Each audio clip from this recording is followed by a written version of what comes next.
Langsung kan karena tunjul pintunya.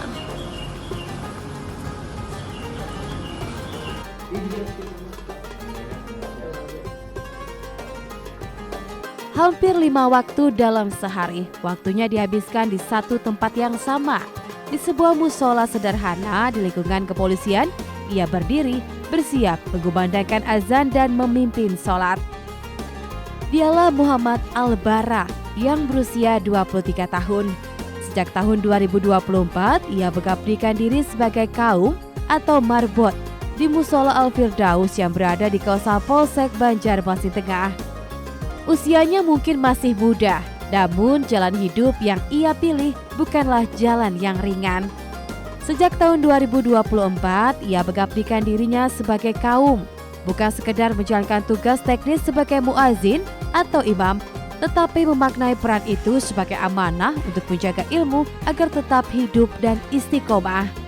Setiap hari dari subuh hingga isya, ia hadir mengumandangkan azan, menjadi imam, dan memimpin sholat para anggota serta masyarakat sekitar. Perannya bukan hanya teknis, tetapi juga spiritual, menjaga ritme ibadah tetap hidup.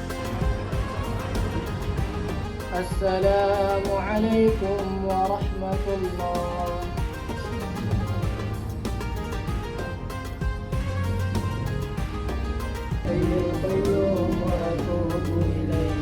Muhammad Al-Bara adalah alumni Pondok Pesantren Darul Mukhlasin, Kerincing, Secang, Magelang, Jawa Tengah. Di pesantren itulah ia menimba ilmu agama, memperdalam bacaan Al-Quran, dan membentuk kedisiplinan diri. Dan di pesantren itulah fondasi pengabdiannya dibangun. Bagi Muhammad Al-Bara, menjadi kaum adalah cara untuk memastikan bahwa pelajaran yang ia peroleh selama pondok tidak berhenti sebagai catatan di buku atau kenangan masa lalu. Ilmu baginya harus terus diamalkan, harus terus dihidupkan. Kini, setiap kali ia berdiri sebagai imam, setiap kali ia mengumandangkan azan, setiap kali ia memimpin doa dan wirid, ia sedang menjaga satu hal, yakni agar bacaan Al-Qur'annya tetap terasah, hafalannya tetap terjaga, dan hatinya tetap dekat dengan nilai-nilai yang dulu ia pelajari.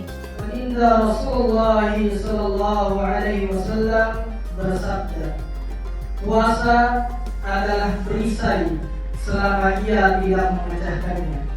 Hadis riwayat Nasa'i, Ibnu Majah, Ibnu Khuzaimah, Hakim, dan Kitab At-Tarikh.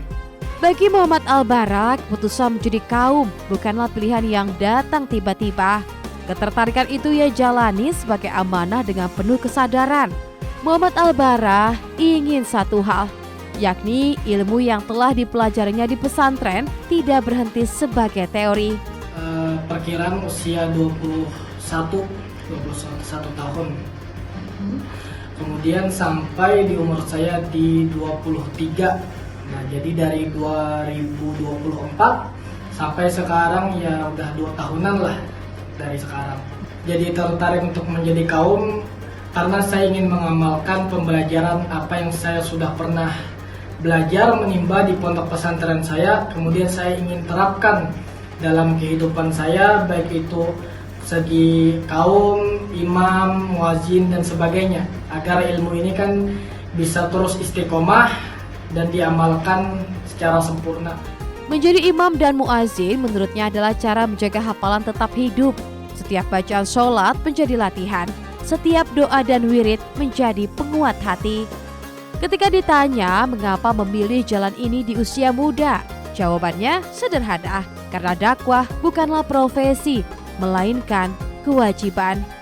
Ia mengaku kebahagiaan terbesarnya adalah ketika bisa mengamalkan ilmu yang dulu ia pelajari. Ketika ayat-ayat yang pernah dihafal kembali dilantunkan dalam sholat berjamaah.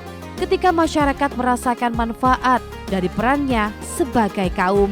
Kebahagiaannya ya saya bisa mengamalkan ilmu yang telah saya pelajari di pondok, kemudian saya praktekkan di sini. Sebagaimana saya belajar Al-Quran, saya bisa mengasah kembali bacaan Al-Quran dan hafalan saya bisa terasah dalam menjadi kaum ini, kemudian menjadi muazin dan doa, wirid-wiridan sebagainya. Alhamdulillah, itu kebanggaan yang saya sangat benar-benar syukuri. untuk bisa bermanfaat untuk diri sendiri dan orang lain, khususnya umat. Namun perjalanan dakwah Muhammad Al-Barah tidak berhenti di musola.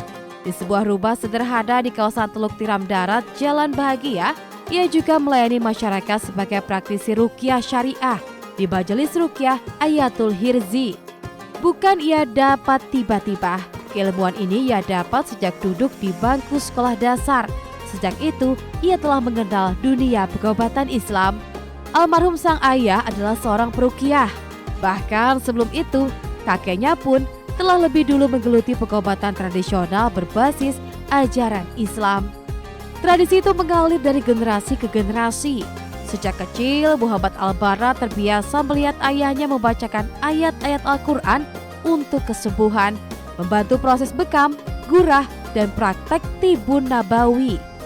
Namun dia menegaskan warisan bukanlah alasan untuk berhenti belajar. Baginya, ilmu harus terus diperdalam.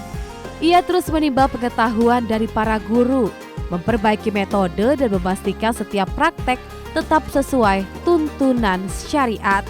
Menurutnya ruqyah bukan sekedar ikhtiar penyembuhan fisik, melainkan penguatan spiritual, mengembalikan ketenangan, dan menguatkan keyakinan. Semangat dakwah yang ia jalani hari ini bukan sekedar pilihan pribadi. Ia ingin meneruskan perjuangan ayah dan kakeknya dalam dunia keagamaan. Untuk pengobatan ruqyah itu, saya sudah mulai belajar itu sejak kecil pada masa SD. Nah, dikarenakan ayah saya juga seorang peruqyah, jadi dulu tuh udah sering bantu-bantu ayah rawatan Islam, pengobatan tradisional ataupun tibun nabawi seperti bekam, gurah, ruqyah dan sebagainya. Jadi bahkan sebelum ayah saya itu sudah dimulai oleh datuk saya, atau bisa kita sebut sudah turun-temurun keilmuannya ini. Nah, sudah turun-temurun keilmuannya ini sampai ke saya gitu untuk bisa meneruskannya, mudah-mudahan. Pasiennya dari mana aja kebanyakan? Pasiennya alhamdulillah, karena dulu kan saya mondok di Jawa. Dari Jawa juga banyak, Jawa Tengah, warga-warga Solo, Jogja, karena lebih aktif di sana. Dan sekarang alhamdulillah saya tempatnya kan di Banjarmasin, alhamdulillah sudah mulai banyak lah orang yang tahu, walaupun belum bisa sepenuhnya karena baru juga saya di Banjarmasin. Ada lah orang-orang di Banjarmasin yang mungkin ada gangguan sebagainya. Nah, di situ juga saya terus belajar, bukan cuma sekedar maksudnya ilmu keturunan daripada keluarga, tidak, tapi saya terus belajar menimba ilmu, baik itu ilmu agama di pondok pesantren. Nah, dan juga memperdalam ilmu ruqyah lagi, pengobatan tibun nabawi sehat ala Rasulullah sallallahu alaihi wasallam dengan sanadnya bersama guru-guru saya dan ustadz-ustadz agar bisa untuk terus bisa menyampaikan pengobatan sunnah Nabi yaitu tibun nabawi. Alhamdulillah banyak memberikan manfaat, mudah-mudahan bisa menjadi wasilah kebaikan untuk kedepannya insyaallah. Di luar aktivitas keagamaan dan pengobatan, ada sisi lain dari Muhammad Al-Barah yang tak kalah menarik. Di sebuah lapangan latihan, ia terlihat memimpin gerakan demi gerakan bela diri. Ia mengajar wushu kungfu naga Banjarmasin serta menjadi ketua perguruan silat Singa Tauhid yang memadukan silat Banjar dan silat Sunda. Di sela kesibukannya sebagai kaum dan praktisi ruqyah, ia tetap meluangkan waktu melatih anak-anak, termasuk siswa madrasah ibtidaiyah. Gerakan demi gerakan bukan hanya soal teknik bertarung, tetapi tentang disiplin, adab, dan pengendalian diri. Saya kan juga termasuk pecinta bela diri tradisional. Itu juga saya sudah mulai sejak kecil. Kenapa? Karena saya langsung belajar dengan ayah saya sendiri, yaitu ayah Daud, yaitu silat kuntau. Kemudian terus belajar lagi berbagai macam olahraga seni bela diri. Nah, sampai puncaknya yang sekarang saya aktif, yang lebih aktif yaitu di seni bela diri wushu kungfu. Di seni bela diri wushu kungfu itu awal masuknya tahun 2020 sampai sekarang berarti sudah jalan 5 tahunan lah alhamdulillah. Itu sudah dari mana aja tuh yang dilatih itu? Untuk wilayah Banjarmasin sudah ada, dan juga wilayah Banjarbaru. Alhamdulillah tidak mengganggu karena saya pun juga ya ada waktu-waktu tersendiri ya kan, waktu jadi kaum ya kaum, waktu sebagai menjadi praktisi pengobatan itu biasanya pagi lah ke arah zuhur, kemudian kan zuhur menuju polsek untuk menjadi imam kembali. Setelah itu biasa kalau latihan kami setelah ba'da asar. Bagi Muhammad Al-Bara, dakwah tidak selalu harus dilakukan di atas mimbar.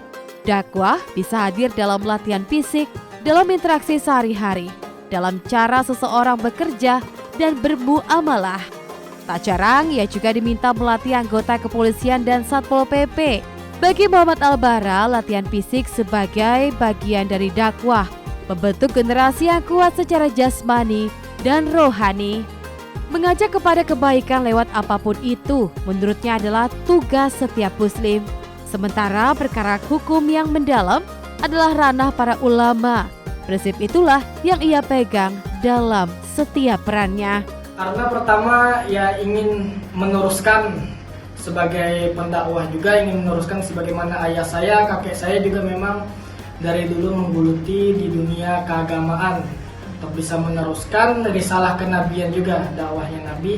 Karena kan kita dakwah itu kan bukan cuma sebuah profesi, tapi apapun profesi kita wajib dakwah. Siapa saja wajib dakwah, mau dia pegiat bela diri atau dia praktisi pengobatan, apa saja kita wajib dakwah untuk bisa sama-sama mengajak orang lain untuk dekat kepada Allah Subhanahu wa taala. Jadi masalah mengajak itu kewajiban bersama, tapi masalah menanyakan hukum, fikih dan sebagainya, nah baru itu tugasnya ulama.